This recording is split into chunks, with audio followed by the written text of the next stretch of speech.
Destiny truly favored this child. Though war had reduced his village to ash, the lone survivor was found by a pair of kind slaves. Despite their own chains, they couldn't ignore a dying soul. They chose to share their meager rations and endure hardship together. 5 years flowed by, and young Nero reached the age of 6. Wise beyond his years, he became the dependable pillar of their small family. One fateful day, his father led him into a secret cellar.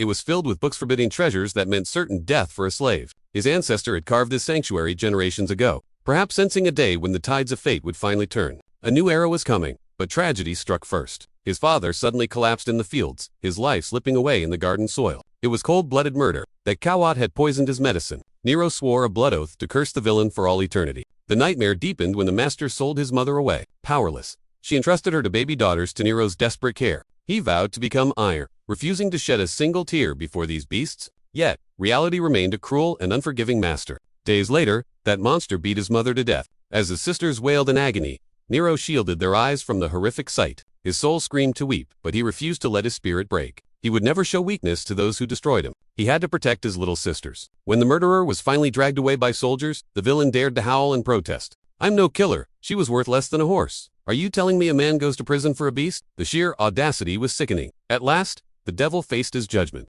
Nero watched in silence as the shadow finally reached. A stormy future awaited the three siblings, but he would never surrender. For that monster, the end had finally come. Years passed. In the shadows of the cellar, Nero spent every spare moment mastering both the blade and the forbidden scrolls. Destined Academy was his only hope to defy fate. Then, the Emperor arrived, visiting alongside the high-ranking house of Logan. Evan, the eldest grandson of Lord Logan, stepped forward to guide the imperial guest through the sprawling estate. Suddenly, the cattle stampeded in a blind frenzy. Evan unleashed his magic, but the beasts were completely undeterred by his power. As the Emperor prepared to strike, Nero appeared like a phantom, standing defiantly between the royals and the charging herd. The chaos vanished instantly. Nero possessed a rare gift. The ancient blood of a half-elf pulsed within his veins. The mysterious necklace around his neck was the only clue to his true origins, left by the parents who found him. One beast dared to charge, but Nero crushed it instantly, turning the threat into a future feast for the hungry. Having saved the Emperor's life, he was offered a reward. Nero didn't hesitate, demanding entry into the prestigious Destined Academy.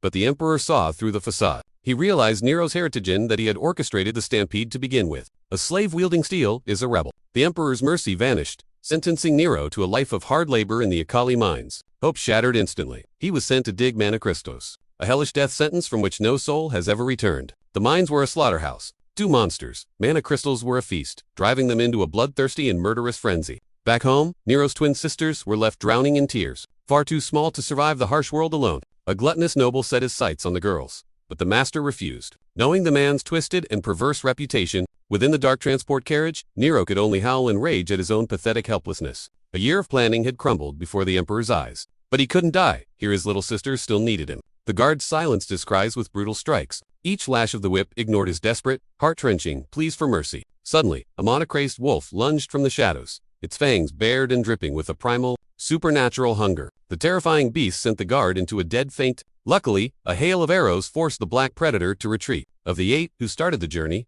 only 4 remained. Starvation and the fangs of the wild had claimed the rest. Seeing children among the new arrivals sent the warden into a towering, frustrated state of absolute rage. Pickaxes were distributed as they were forced into the pits. A commoner begged for mercy, promising future riches for less work. His pleas were answered with cold steel. The inspector silenced the man's voice forever with a single stroke. Here, status meant nothing. Commoner or slave, all bled the same. 7 grueling days of pure agony soon passed. Suddenly, the abyssal monsters swarmed the tunnels, and guards sparked for the slaves to arm themselves or perish. Even the seasoned inspector was forced back as a massive, green-skinned beast wielding a colossal axe emerged from the dark. The vice-inspector fell instantly. Terror paralyzed the warden, who desperately ordered the untrained slaves to the front lines. Just as the monster's axe descended to cleave him in two, a silver flash severed its massive arm. Nero had entered the fray. The beast let out a soul-shaking roar, lashing out as Nero's blade sang in the darkness. After the beast fell, the inspector questioned Nero's mastery. Claiming self-study, the boy was immediately appointed as a temporary guard. It was a fleeting promotion from noon until dusk.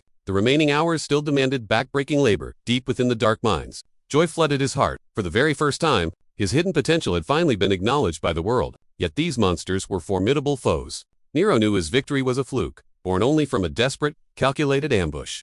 The inspector ordered Samuel, an elite black knight, to forge Nero's raw talent into true swordsmanship during his duty hours. Under such elite tutelage, Nero's sword skills began to evolve at a terrifyingly rapid and legendary pace. Even the supervisor hailed him as a natural prodigy, lamenting that such a gifted soul was shackled by chains of slavery. Samuel pushed him further, commanding him to use the grueling mine work to build explosive, sword-shattering physical strength. Envy soon poisoned the air among the workers. The other miners seethed, forced to shoulder his heavy burdens during his shifts. They issued chilling threats before leaving, warning him to wipe that smile away before they took matters into their own hands. They sneered that the inspector would soon be slaughtered by monsters. Nero felt a sharp, heavy pang of sorrow at their malice. Was his thirst for strength truly a sin? Only the kind, elderly bald man offered warm words of solace to his soul. Ungrateful wretches, the old man spat. They despise anyone who manages to claw their way toward a much better destiny. Suddenly, a piercing alarm shattered the silence. Nero gripped his blade and charged headlong into the chaos erupted outside.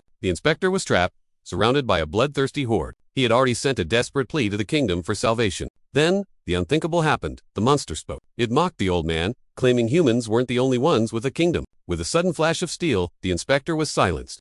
As Nero froze in horror, Samuel lunged forward to hold the line. Nero unleashed his newfound techniques, carving through the minions. But the towering leader remained an unstoppable force of nature. With one devastating blow, Samuel was defeated. Nero retreated into the mines, only to find the workers had abandoned all hope. The cowards were willing to serve any master to survive, forgetting that to these beasts, they were merely fresh meat. The horde surged forward at their leader's command. Nero cut down the lesser fiends, but the Alpha was on another level. Death's jaws closed in as Nero was pinned. Just as he was to be devoured, a blinding surge of power struck. The Emperor's glorious legions had arrived. The sovereign himself recognized Nero, hailing the young slave as a true hero. Fearing his end was near, Nero's final wish was for his sisters to receive his credit, ensuring them a better life.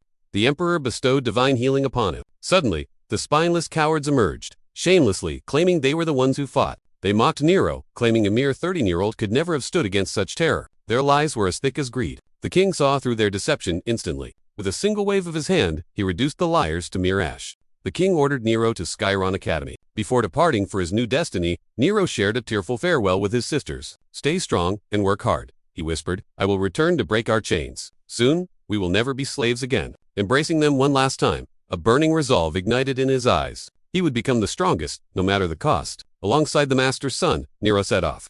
The royal adjutant issued a chilling warning.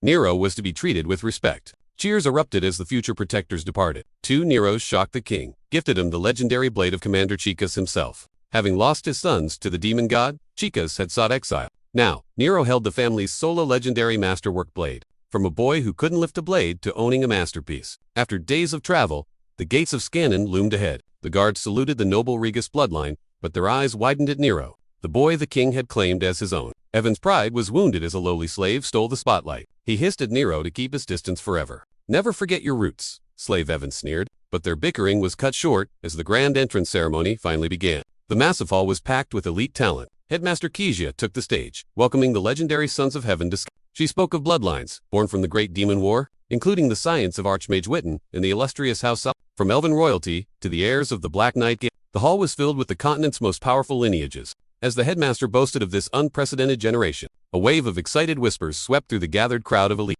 These were the world's brightest geniuses, carrying ancient glory. Nero felt the crushing pressure of their overwhelming and heavy expectations. Yet, Nero's resolve remained steady. He refused to be looked down upon, despite Evan's haughty and mocking glares from the side. Thunderous applause echoed as the traditional rites began. One by one, the future legends stepped forward to claim their badges. When Nero's name was called, a deafening silence fell. All eyes turned toward the mysterious boy who carried the king's favor. Arrogant nobles flaunted their family status, but Nero remained completely indifferent. Seeing a slave, they sneered, calling him a filthy insect. This was clearly an elite academy for high-ranking nobles. So how could a lowly slave even be here? The instructor announced a month-long training period, followed by an exam to determine who would become official students. Those who couldn't adapt were told to leave immediately. Students were divided into preset teams of 5 for the entrance exam. For the next month, teammates would eat and sleep together, with no separation between men and women. The creeps rejoiced at the news, but the elf princess silenced them with a swift slap. The teacher warned her that violence was forbidden. Repeat offenders faced immediate expulsion. Meanwhile, Nero was completely mesmerized by her beauty. How could anyone be so stunning? "She should be my wife," he joked. Evan was appointed as team leader. Their group included 2 weaklings, Nero and a slave girl. This made Evan absolutely furious. Why was he stuck with such a group of pathetic losers? Before entering their shared room, he ordered them to scrub clean. Nero had no choice but to obey his master's command. The girl was actually though she lacked the signature magical abilities of her ancient race. Nero warned her to keep her identity a secret if she wanted to avoid unnecessary trouble. After bathing, Evan forced Nero to wash a massive pile of laundry. The girl offered help, but Nero coldly told her to stay away. Being fellow slaves didn't mean they had to help each other. It only served to highlight their shared misery. Yet the next day, when Evan sent Nero to fetch breakfast, the girl followed to assist him anyway. She accidentally bumped into him, sending all the food crashing to the floor. They were in deep trouble now. Terrified of punishment, they watched as Evan gave their portions to the other nobles. He ordered the spilled food thrown away, refusing to feed animals. Nero's rage boiled over. He almost blamed the girl, but remembered the old miner's words and felt a sharp pang of guilt. Had he really become such a bitter person? Soon, all the students gathered together for their first class. The instructor announced internal duels within each team. The arrogant nobles immediately fought over who got to humiliate Nero first. The match would end upon surrender. With that, the practical exam officially began. The fat noble charged, mocking Nero.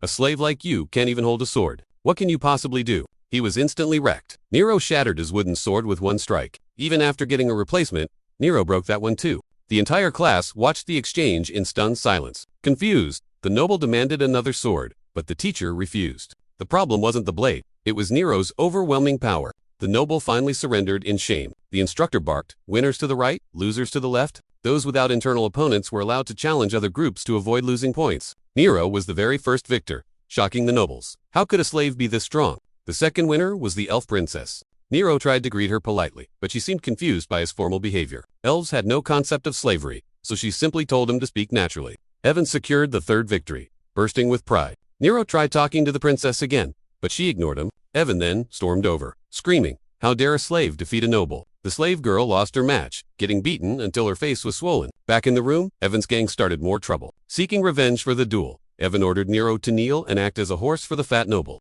The blonde noble joined in. He forced the girl to mimic a horse, demanding she neigh for his amusement. Bound by their status, they couldn't resist. When they finally stopped, the girl collapsed in tears. Nero's legs were bleeding, the physical toll of their cruelty finally showing. Yet, Nero didn't shed a single tear. He wore a grim smile. If they endured, a chance for revenge would surely come. That night, he gripped his sword, thinking of Evan, but killing him would mean certain death for his two younger sisters. Nero stayed his hand for now. The next day was mana class, where potential existed regardless of social status. Magic was the art of releasing mana through incantations. The teacher instructed them to focus and chant to unleash their hidden power. Evan's natural talent made him stand out. However, the teacher humbled him, noting that Evan's private tutor was his former student. "Stay humble," the teacher warned. While Evan fumed, Nero felt the energy.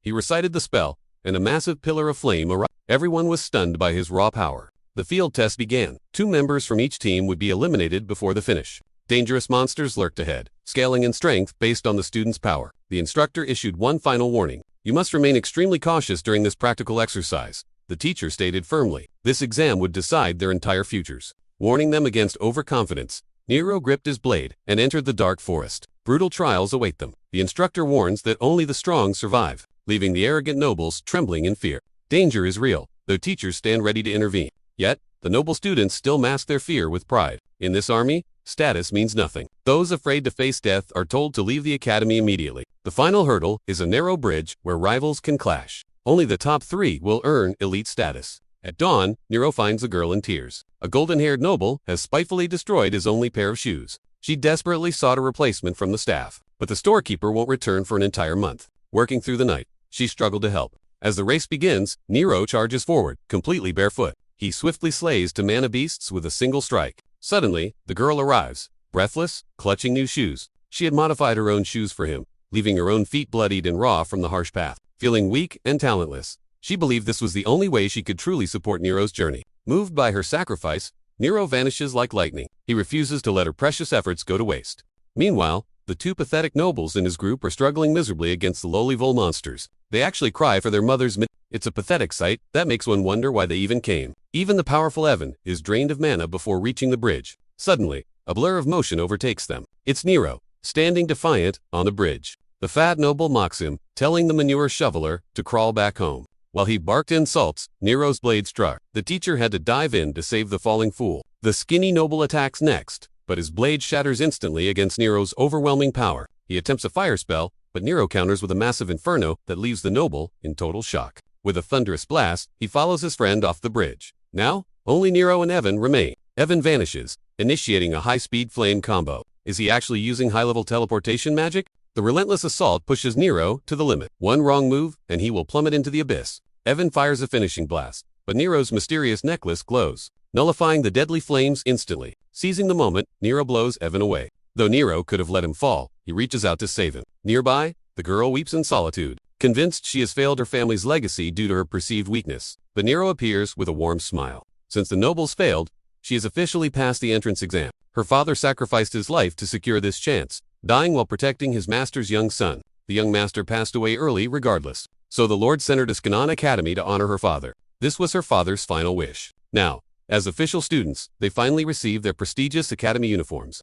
Clad in fine silk, Nero looks legendary. The girl can't help but blush at how handsome he has become. They are split into squads. Sadly, they are separated. Nero's group is led by two ego-driven powerhouses. They decide to settle the leadership dispute through a test of raw power, pulverizing a massive boulder. Tarek steps forward, wielding a colossal greatsword with the intent to crush everything in his path. Tarek splits the rock, but the elven princess's arrow shatters it into dust. She is declared the leader. She demands equality within the group, insisting that social status has no place among comrades. However, the remaining nobles immediately protest, refusing to take orders alongside a former slave like Nero. Tarek scoffs, noting he's always been friendly with his own servants and sees no issue with Nero's past. As they try to intimidate him, Nero stands firm. He reminds them that Lorien's laws end at these gates. In this academy, strength is the only currency. Pedigree means nothing if you cannot back it up. If you're stronger, I'll follow. Now, prove it. His cold words leave the arrogant nobles speechless and trembling. They encounter Evan's squad, led by a haughty elven royal who looks down on everyone.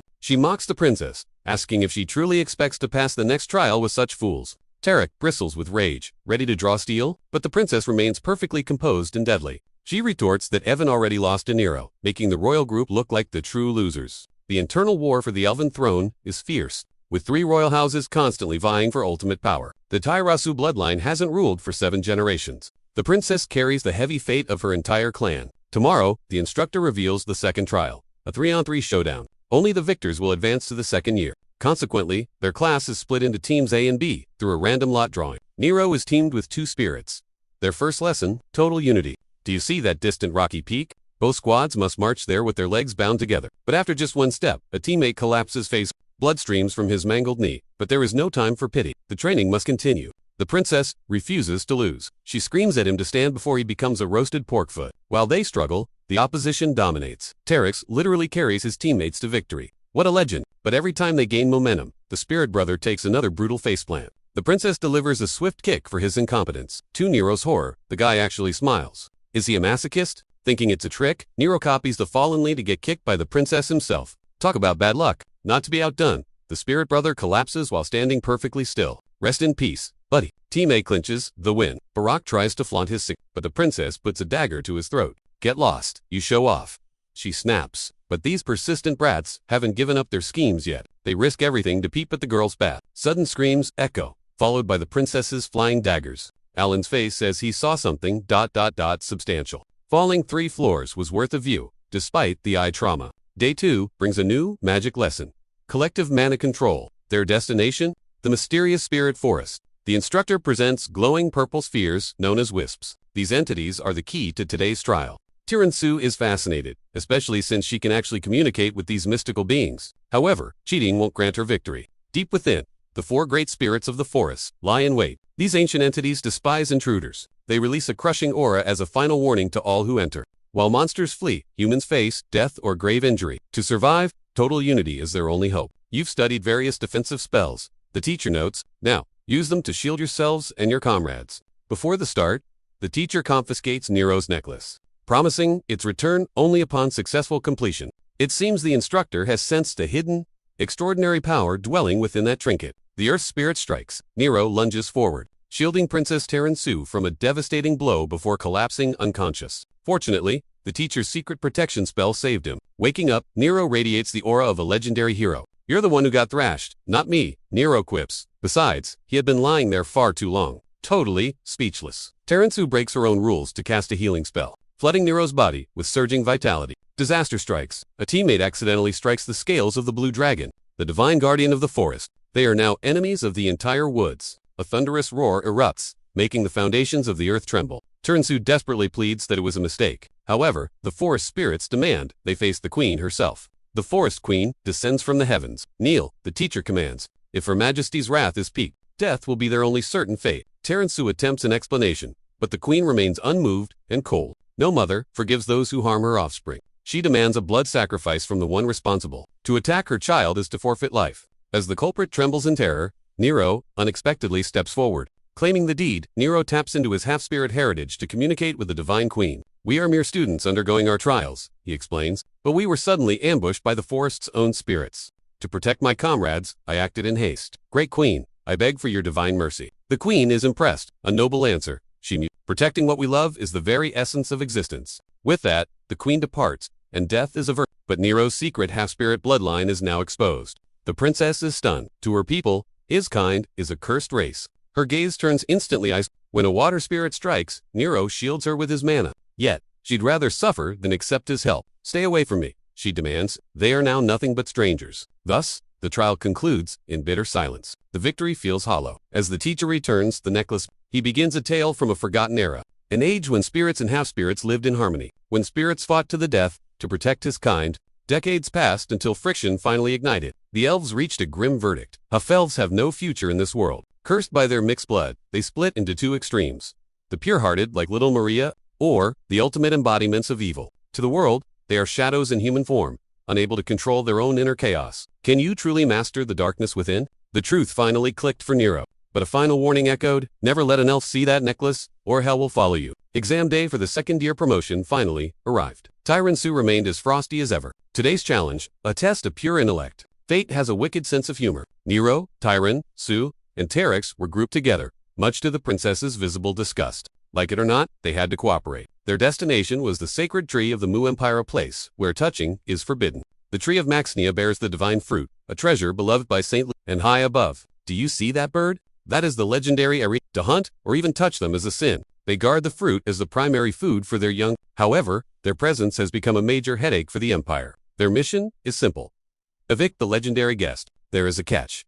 No harm must come to the tree or the bird. With sunset looming, Tyron Sue heads out to scout. She warned the dim-witted duo not to provoke the beast. Those divine fruits are strictly for the region's hatchlings to eat. This avian occupation was driving the entire empire mad. They had to drive it away without leaving a single scratch on the tree. The clock was ticking toward sunset. Tyron Sue decided to handle the reconnaissance herself, telling the boys not to touch the bird. The fruit served as vital nourishment for the chicks. To save the empire's pride, the legendary bird simply had to go. But failing to move it safely meant instant disqualification. Tyron Sue's gaze sharpened. "Don't you dare mess this up." Suddenly, a reckless fool ignored every warning and shot down a divine A. The teacher turned pale. "Do you realize what you've destroyed?" Just like that, their team was out. 10 minutes into the exam, and their dreams were already shattered by one idiot's mistake. Talk about the ultimate team wipe. Moments later, Tarasu returned with a green snake, hoping to use it to scare the bird off. But the Erigen unleashed its spirit pressure, obliterating the snake. But what if they used a literal army of serpents? The goal was to make the nest feel unsafe. Unfortunately, reality had a much more brutal plan in mind for her. The snakes weren't a threat. They were a snack for the chicks. Tarasu tried to sneak in, only to be slapped down hard. Desperation set in. The sun was dipping lower, and their options were vanishing into thin air. As the clock ticked, then, the two idiots debuted their master plan.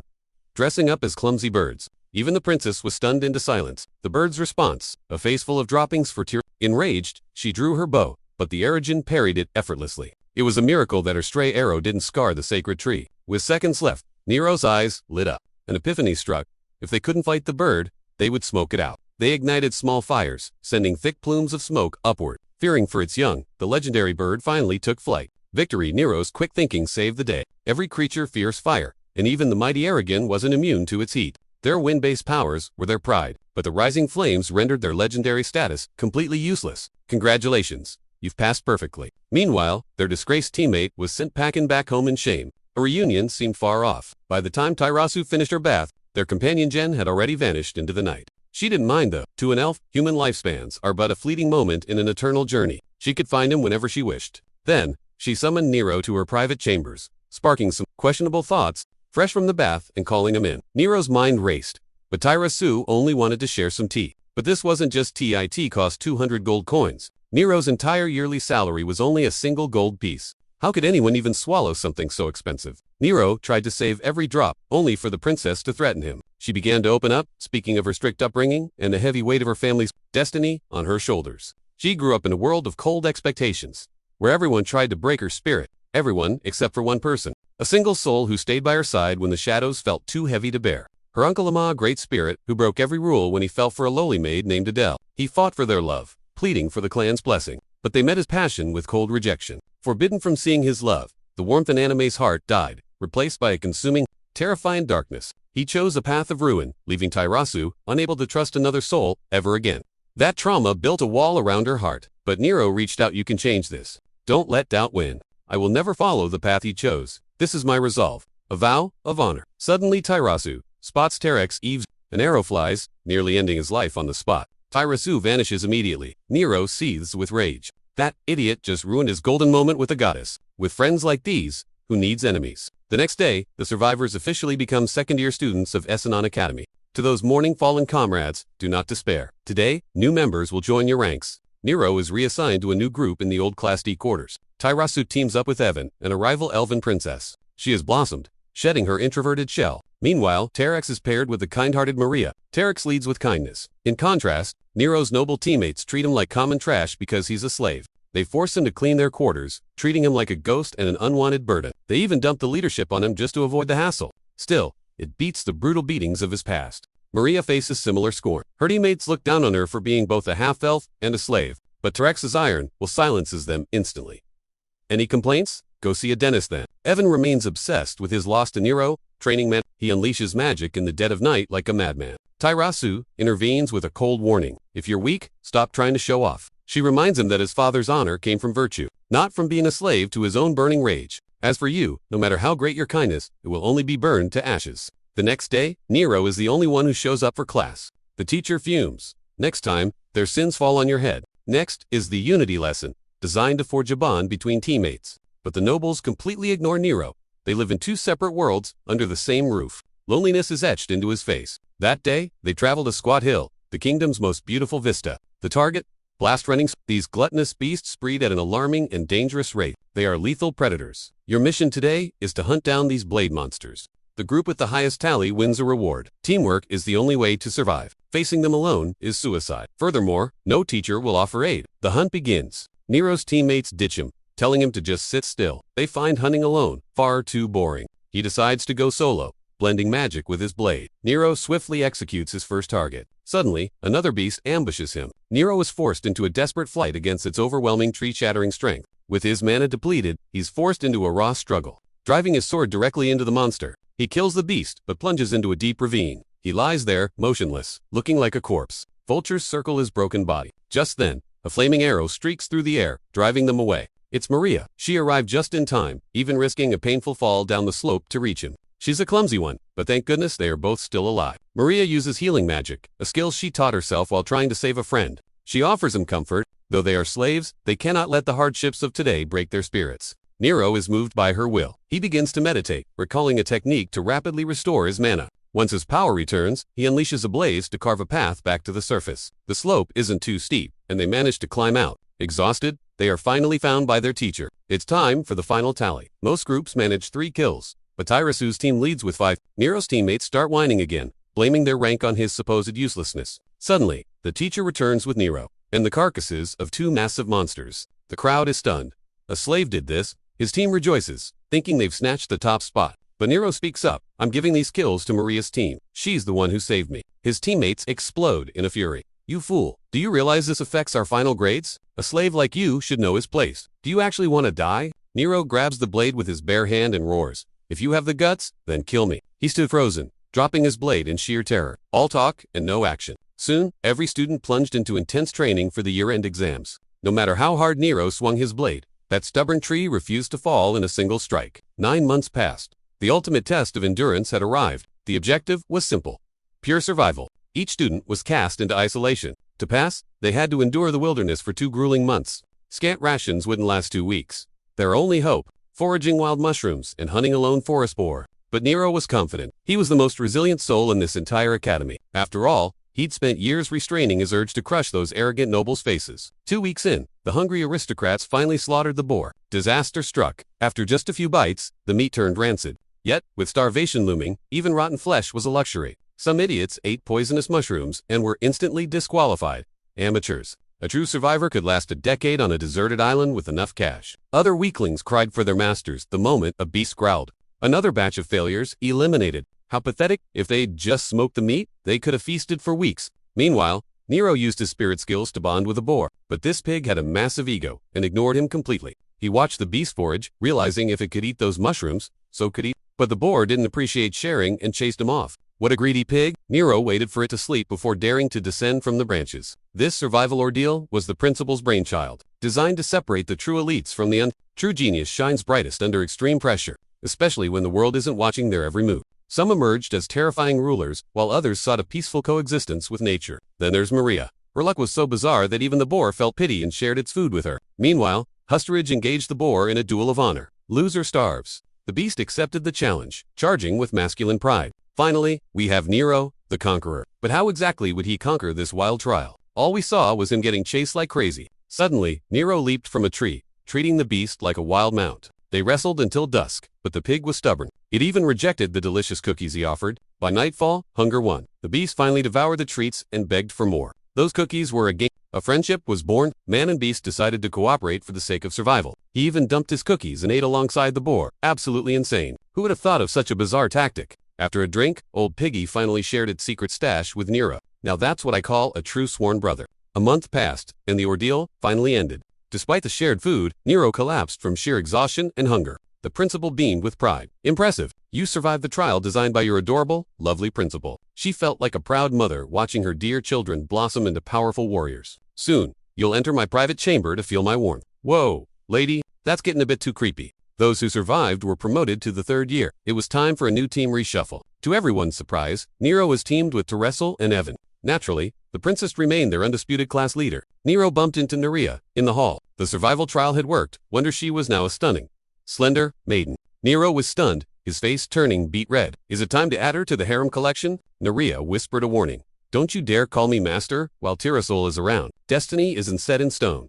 Prepare yourself, slave. I'll show you the true gap between our powers. Next day, the physical exams began. The challenge, throw heavy stones as far as possible without using a drop of mana. Teresal might be a girl, but a raw strength put that weakling from before to absolute shame. Another loudmouth talked a big game, only to fail miserably. How humiliating. He wanted to vanish on the spot. Evan stepped up, doubling the princess's distance. Impressive, but the crowd was waiting for the final.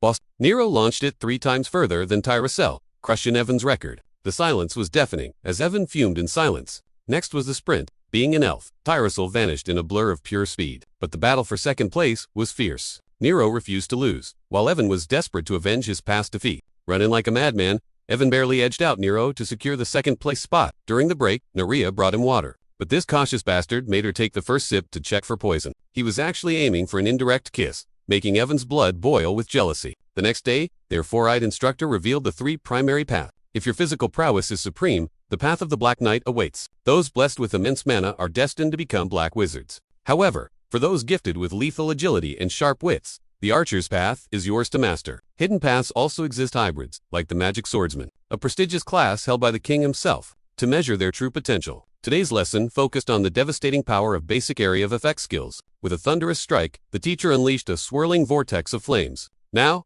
it was time for the students to face the heat. The first student's attempt flickered out due to weak mana. However, Tiramisu didn't disappoint, conjuring a massive wall of fire. Then came Nero. With a confident roar, he chanted the spell, but absolutely nothing happened. What a pathetic display. How could this be? What exactly went wrong? The instructor realized Nero's mana was fine. The problem lay within his heart. His own doubts were shackling his true power. Last was Evan.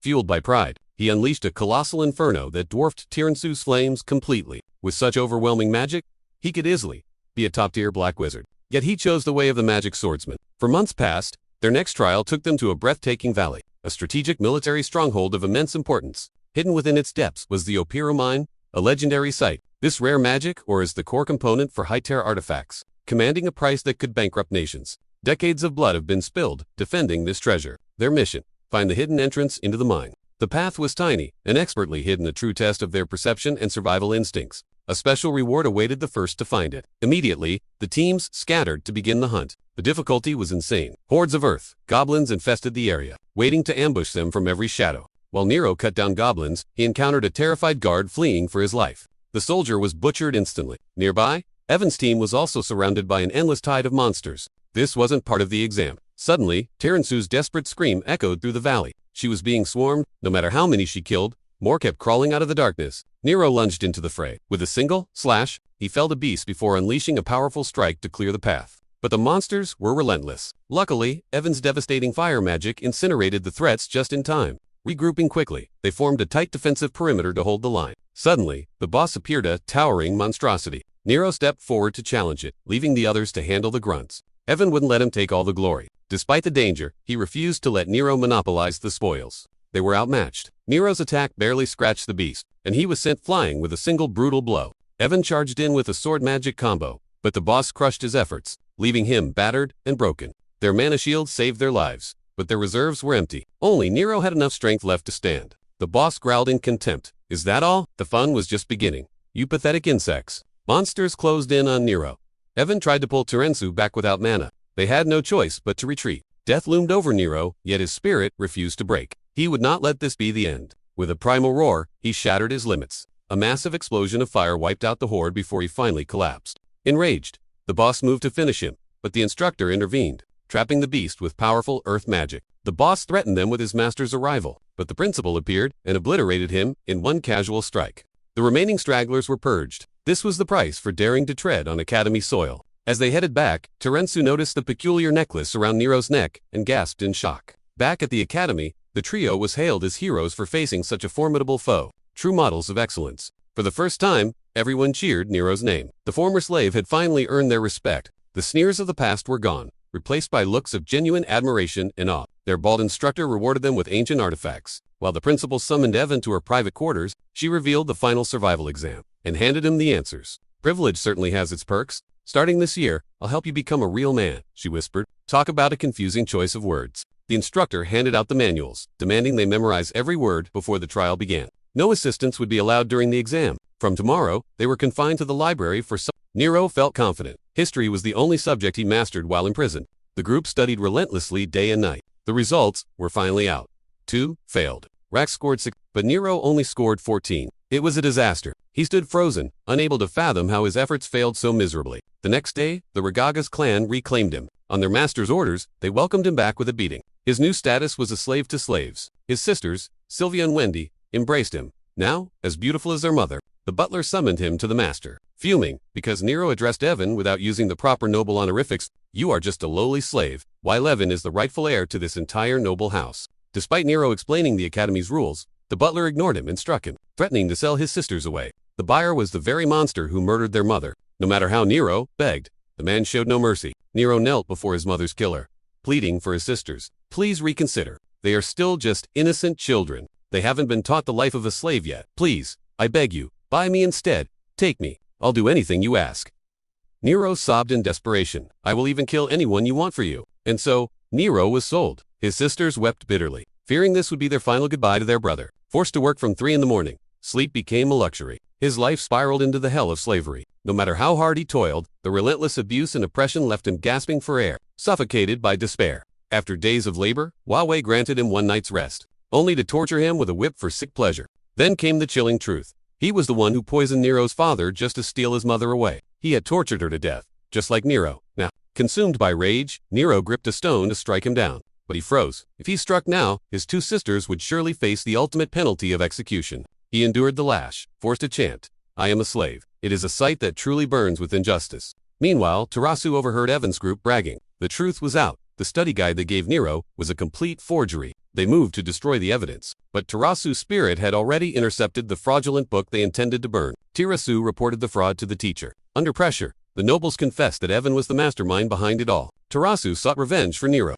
but she found Evan acting far too close with the Academy's corrupt principal. The depraved principal tried to seduce Evan, but he coldly claimed his heart already belonged to another woman. To escape, he uttered Tyrasu's name. She stood frozen in the shadows. The man she loathed actually desired her. Meanwhile, Nero was beaten within an inch of his life. Starvation left him too weak to even sit up. Suddenly, the bespectacled professor appeared on the scene, stepping in to halt the madman's cruel hand. Greetings, I am Ungdung, professor of Academy X and commander of the 10th Infantry, father of elite mages. Nero is now a 4th-year student of Kanam Academy and a commissioned officer of the Mu Empire. An officer outranks a commoner twofold. You are currently assaulting a high-ranking official of the Imperial Crown. The penalty for attacking an officer is death. Suddenly, Nero stood, wielding the spiked club used to torture him. He had to die. Nero would take his life for what he did to his parents and his future. The villain tried to resist, but was bound by magic chains. Yet, before Nero could strike, he collapsed from exhaustion. By morning, Nero finally ate a full meal. Now, you piece of filth, ... It is time you told me everything. The man whimpered, begging for a mercy he never showed Nero's parents. Why should he be granted a second chance? He had planned to kill Nero. But as Nero prepared to strike, he chose to walk away to avoid the darkness. The old man laughed hysterically. You think I haven't been where you are? This world is crueler than you imagine. The world isn't kind. Being this self-righteous will only lead you to an early grave. It devours the weak. Unable to listen to his rambling any longer, the professor ended the monster's life with a single, swift strike. The teacher revealed Evan's plot to have him expelled. Sadly, Evan remained protected by the principal's corrupt influence. In the Grand Hall, the principal proclaimed the 3rd years as the kingdom's blades. Nero's shackles of slavery were finally gone. From this moment on, everything would change. No longer would anyone be cast aside or discarded, like trash. The next 4 years will test your limits as students. Aim for the top. Yet, Nero's sudden presence sent a shockwave through the headmistress. It turns out he replaced that arrogant noble Marcus after the scandal. This unexpected twist left everyone in high spirits. A fresh start with new uniforms for all. Miria, ever a fangirl, was falling head over heels for his new look. Princess Tirazu revealed a shocking truth. That necklace belongs to the Hema clan, one of Noria's 3 legendary elite families. His bloodline is Divina, son of the Black Luna Queen. In the ancient war, the Demon King was finally annihilated. His essence was sealed into 3 fragments, to remain in Noria, but the 3rd has mysteriously vanished into thin air. A new catastrophe looms over the horizon. Saint Kudin once sacrificed his very life just to seal that final shard. To safeguard the queen's throne, the child's existence was a forbidden secret, eventually leading to his cold exile. Now, Queen Black Luna suffers from a lingering curse, her life force fading away with each passing day. To claim the throne, an heir must find him through that necklace. This means he and Evan are half-brothers. What an insane revelation. As final year students, everyone finally moved into their own private luxury quarters. Luxury was a new feeling for Tirazu stayed next to Evan, but she looked at him with nothing but pure disgust. Do not dare utter the name of Noria's heir with that filthy, pathetic mouth of yours. You should have been expelled along with Marcus. Nero later cornered Evan in the baths, asking, why did you betray me? I'm your own brother. You sold me to the murderers of our parents. Yet, Evan looked genuinely stunned by the accusation. Why only send reports when the family writes? Nero was no longer a slave. He feared no one in this academy. His little sisters were finally free. Now, he could end Evan's life at any given moment if he truly wished. This was an ultimate challenge. In this clash of fates, only one of them would walk away alive. That night, Evan traded his blood for the principal's power. The twisted old man tasted the blood with a repulsive, perverted grin. The blood of a hero's descendant. Exquisite, Evan only resorted to this dark path because of his growing fear. Terrified of losing to Nero, he spiraled for more power. Meanwhile, Nero was walking when some arrogant fools provoked him. A mere slave acting, so bold. Nero didn't hesitate, knocking the arrogance right out of the bully's head. Who do you think you're talking to? If you're weak, shut your mouth before I break every tooth you have. My father died protecting trash like you, yet I was forced to serve your pathetic noble kind as a slave. Nero's heart grew cold and irritable. Anyone who dared speak a word against him was met with a brutal fist. He blamed them for Cain's sacrifice. Cain gave his life just to seal the Demon King's final catastrophic shard. I'll take back everything. From then on, any noble who whispered insults ended up with a severely bruised face. They threatened him with their father's influence. But Nero didn't flinch. What could they do to a rising star? By the time I'm through, even his father won't dare utter a single word of protest against me. Tarek tried to intervene, but Nero brushed him off coldly. That night, Amber came to find him for a private talk. Recalling his years of suffering, his hatred burned brighter. It was all due to those greedy, selfish, noble bastards. Everything changes when I reach us. They shared a tender kiss, while Evan watched from the shadows, absolutely livid. Later, Neria mustered her courage to confess, but Nero turned her down. We belong to different worlds now, he said. She was left in tears. Poor Neria, their first trial of the year. A direct duel against their own instructor. The rule was absolute. No magic allowed. Only raw swordsmanship would decide the winner of this match. Points were earned through skill.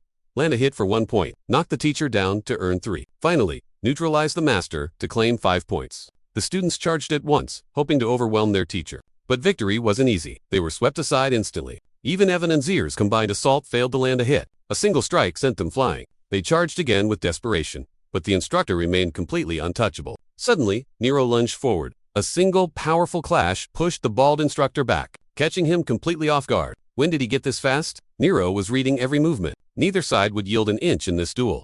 In a decisive flash, Nero's blade sent the instructor's sword flying. The entire class stood stunned, breathless silence. The master surrendered. Nero sneered. None of you pathetic nobles will reach S rank while I'm around, you losers. This pushed Evan over the edge. His pride shattered. He released a terrifying surge of raw, destructive magical power. Ignoring the teacher's warning, Evan pinned him down. He then lashed out at Nero, who dodged every strike with ease. Tarek tried to intervene, but Evan's overwhelming strike sent him flying. Can't you see the gap between them? The dust had barely settled, yet instead of backing down, his arrogance flared up once again. His friend delivered a wake-up punch one from Maria. While he slept for 3 days, she sacrificed everything for him. Yet upon waking, he coldly pushed her away. Left alone, Maria's world crumbled into a sea of tears. If you're so worried, why not go yourself? Do you truly feel nothing for her at all? Or are you just terrified she'll fall for a slave like me, afraid of bringing shame to your clan? Tarax delivered another strike to snap him out of it, demanding a real fight to settle things. Tears fell as he realized he saw them as true equals. I never once thought I was above you. He walked away in bitter disappointment. Milo felt a soul-crushing pain, but his chosen path demanded he move forward. Suddenly, the assembly bell echoed through the air, summoning everyone to the grand square immediately. The great emperor appeared. Students of the 54th year, your grueling training in mind and body is complete. We will honor your blood, sweat, and sacrifices to ensure you reach your ultimate potential. The Empire needs your strength. The Mu Empire faces a darkness that first rose 30 years ago. Sathum, the goddess of chaos, has awakened. Her minions are already executing their sinister plans. Our enemies grow stronger by the hour. Soon, they will march upon our sacred lands. The moment your final examination concludes, you will be deployed to the front lines. The war begins now. Steel your hearts, for today's warmth will soon turn into the cold of battle. Face the coming storm. You fight not just for yourselves, but for the future of this entire empire. Surpass your limits. Later, the king summoned him, addressing the rage he held toward the nobility. But remember, blind fury is a dull blade. It will only hinder your path to true power. Yet, taming the storm of emotions within is the ultimate challenge for any true warrior. Master your fear and rage to truly awaken.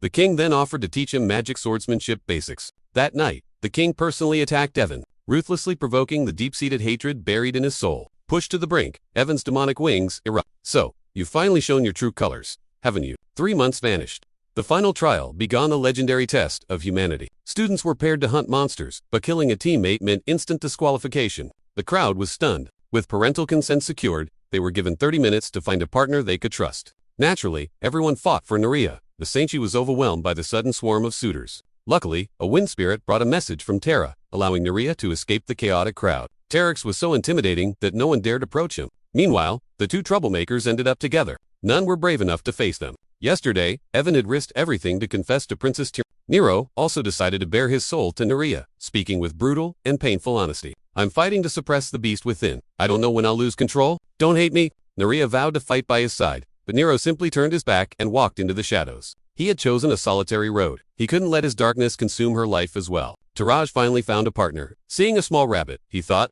this is a mercy test, right? But the cute creature suddenly bared horrific fangs. It was a death trap in disguise. Before the mission, Nero and Terensu shared a heavy moment. The distance between them felt like an ocean. Nero was pushing her away. She was a radiant, talented princess, while he was just she was a divine flower.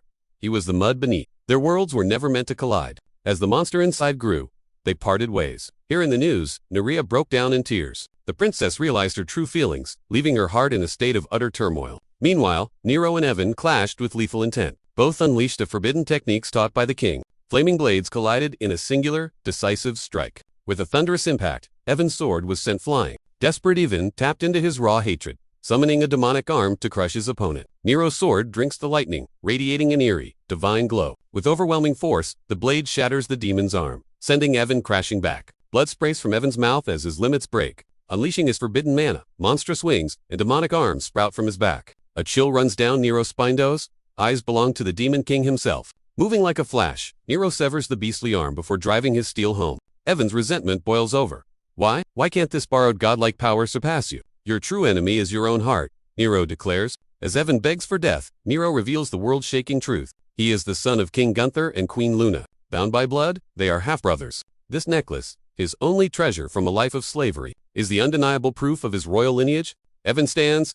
Long ago, their father fell for the Spirit Queen, but the heavy chains of duty forced them into a tragic separation. The vast gulf between spirit and human lifespans made their eternal love an impossible dream. Forced into a joyless political marriage with Evan's mother, the king buried his sorrow in endless war, leaving his wife in a cold, lonely palace. When the king fell gravely wounded, the Spirit Queen sacrificed her very life force to drag him back from death's door. They shared a brief, stolen happiness until the king returned home, bearing the news that the Spirit Queen carried his child. Evan's mother was shattered. Though she held the king's wealth and his unborn heir, her heart remained a hollow, frozen wasteland. Starved of a father's warmth, Evan grew up in a shadow of neglect. that hollow void within him slowly twisted into a burning, demonic hatred. Nero looks on with pitying eyes, determined to break this cycle of tragedy. Finally, Evan's walls crumble, and he erupts into a flood of tears. To realize his sworn enemy is his own flesh and blood. It's too much. Nero places a steady hand on his shoulder. It's over now. We don't have to bleed for this anymore. Evan drops his blade, his spirit broken by the realization that he is Nero's elder brother.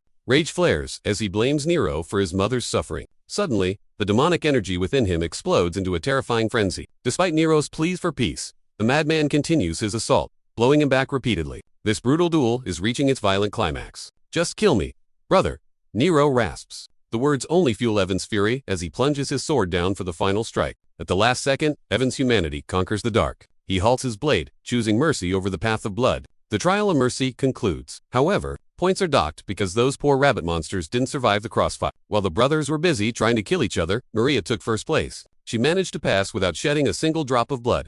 This makes Maria the shocking fruit runner for the ultimate crown of this epic tale. That's it for now. Smash that like button for part 2.